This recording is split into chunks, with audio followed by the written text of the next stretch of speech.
Hi everyone, Tim here with TC Home Inspections. Today's topic is radon, what you need to know when buying or selling your next property. Radon is something that we test for every day at our company, 7 days a week. We've tested literally thousands of properties over the years for radon gas. So this video is going to come to you from a home inspection point of view, what we really see in the real world.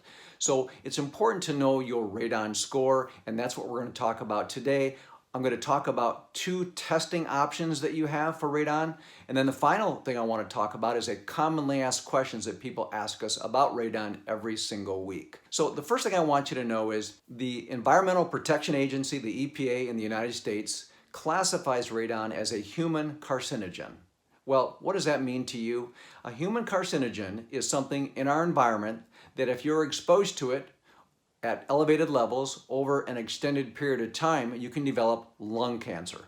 And that's what radon gas can do. It can cause lung cancer. I've learned that another human carcinogen as a comparison that I can contrast with that people identify even more than radon, another human carcinogen, is asbestos.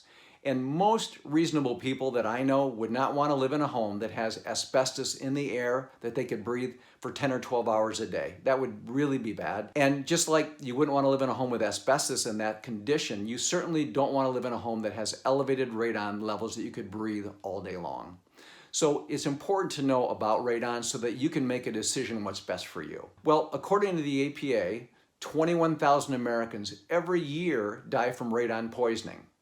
And these are people that have been exposed to elevated levels either in their home or a commercial property, and they have been diagnosed to have lung cancer contributed directly to the radon. A lot of times people don't know it, but radon is actually the second leading cause of lung cancer after cigarette smoking. So it's important to know about. The next thing I want to tell you a little bit about is if you buy a property or you're selling a property and you want to get it ready for market, there are 2 testing options that you have.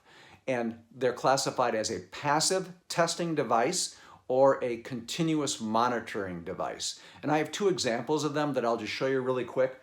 The first one is the passive device, and this particular one is very commonly used. This is something you can buy at a local hardware store, and it's basically inexpensive, it's cheap, it's something you can do yourself, it's EPA approved, but the main thing to know is it is not tamper-proof.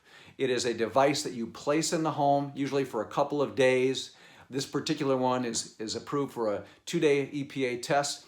You can go back to the property, pick it up, and then you'd send it out, and then the company that produced it would email you the test result. It's a great option if you know the home is vacant and no one will be coming and going from that home, so there's no chance of someone covering it, moving it, opening doors, those kind of things to tamper with the test. So it's a fine option.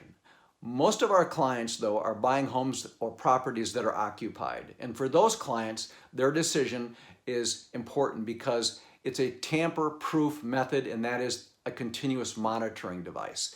So this is one of the devices that we use. It's from a company called Sun Nuclear. We put this device on a tripod. We leave it in the home for 2 days. It's EPA approved for a 2-day test. We come back and we know right then and there the radon level. The nice thing about the continuous monitor device is it reads temperature, barometric pressure. If someone covers it, it's going to let you know that. It's very tamper-proof, and for that reason, many of our clients choose the monitoring device. The other thing that the monitor device does that the passive device does not do, it gives you a diurnal change in the radon level. Radon is never constant. It's never consistent over a period of time, but it always goes up and down, and it takes the average of that variation and gives you a radon score. Now, the radon score that you need to know about is, just remember the number 4, okay? It is a liter of air that these devices measure, and it's basically 4 pico or 4 picocuries, depending how you want to pronounce it. But according to the EPA, once the test is performed, and if it comes back 4 picocuries or higher, that home or that property you're purchasing needs to be mitigated. In other words, the air is too high containing radon gas and it needs to be reduced.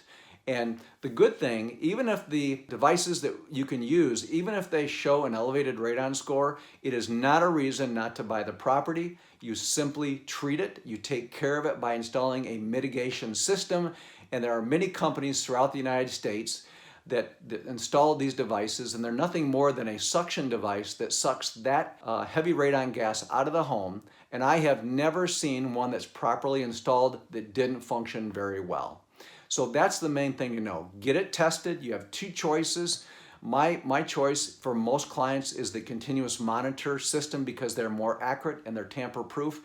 But the main thing to know, even if you find elevated radon in that house, it's something you can take care of, and it's not a reason not to purchase. And then the last thing I want to cover really quickly is, as we pick up the phone and we get calls from clients and we talk about radon testing, a lot of times people will be very direct with me and they'll say, Tim, what would you do if you were buying this property? Would you have it tested for radon gas?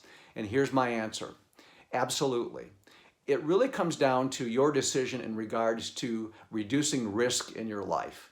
And remember, being classified as a human carcinogen, it only means you can develop lung cancer if you're exposed to it over an extended period of time at elevated levels. And because we're talking about humans and human tissue, everyone will respond differently to radon and the effects of radon. But if you're someone that wants to reduce your risk of cancer-causing substances in your environment, it's a good idea to be proactive, do a test, and make sure you know that your test score is below 4. So I hope that is helpful. It's a really quick thumbnail sketch of what you need to know about radon. The one thing I will tell you is if you have a science background or you want further information that I just provided, you can easily go to the EPA website. They have a lot more in-depth information about radon. Give us a call if you have any questions. Give us a thumbs up if this is helpful, and we'll look forward to seeing you on the next video.